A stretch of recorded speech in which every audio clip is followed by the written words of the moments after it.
Hi,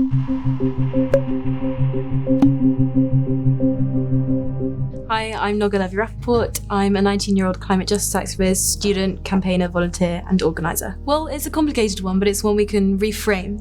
When we look at certain types of growth like expansion of public infrastructure, transport, retrofitting our housing and changing the way in which we live, growth can be very beneficial and it can work with a green lifestyle and a sustainable system and economy.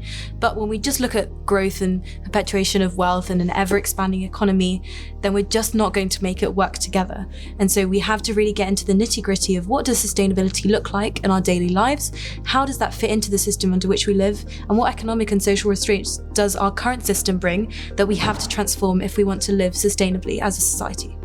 I think we need an urgent investment from our government and public services right into our public infrastructure, ensuring that transport and our daily lifestyles of food, education, housing, transport are all accessible and are readily available, are cheap and or free, can sort of reach them into the most rural areas to make sure we're all connected, to engage levels of community leadership that can come from local garden allotments to schools to housing and housing networks.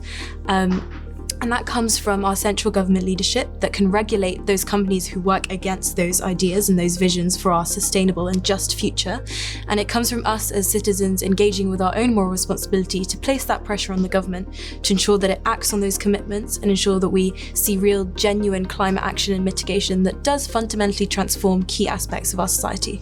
Absolutely. In the past couple of years, we've seen a huge change in how people treat the climate crisis, where it once used to be sort of in the top 20 things that people cared about or thought were important factors. Now, a majority of people see the climate crisis as an urgent issue that needs to be tackled immediately, or it's one of their top 3 most important things the government needs to tackle. The huge media hype around COP26, the all-important UN climate summit that's taking place in Scotland, is proof of that. We know that so many people are now engaging with their communities and local initiatives in community action and in climate action on a very small scale, right to the international scale of pressure and large-scale lobbying. That just shows how many people are finally understanding this message and how many people want to see real change but just haven't been offered that route yet. And that's when kind of government action comes in, and that's when regulations come in to ensure that people can see that change and those transformations. I think many politicians are starting to get the message, or at least they're getting the message that it's important to the public. And that's kind of where we get this idea of, is it just words, is it just things being said?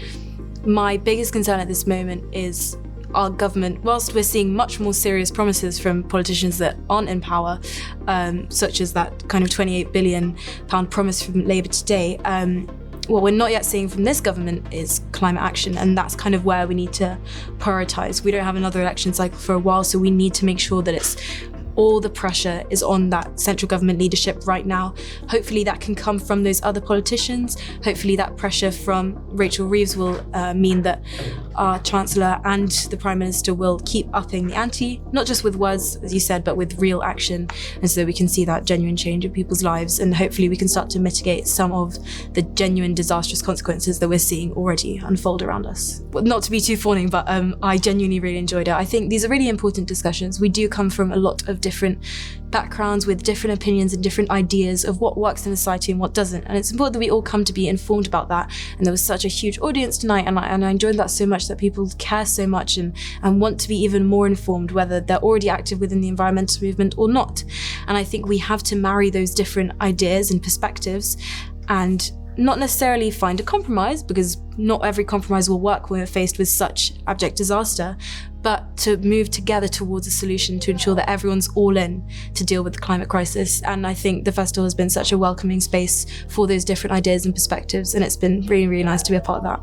Yeah, the festival's been a really welcoming space for those different ideas and perspectives. We do want to work together to find a solution. We want to all go all in for the climate crisis and deal with it in full. And that does require all of us coming together, and the festival has been a really welcoming space for those ideas, and to have that very open and engaging discussion for so many different people from so many different backgrounds has been really, really lovely to be a part of.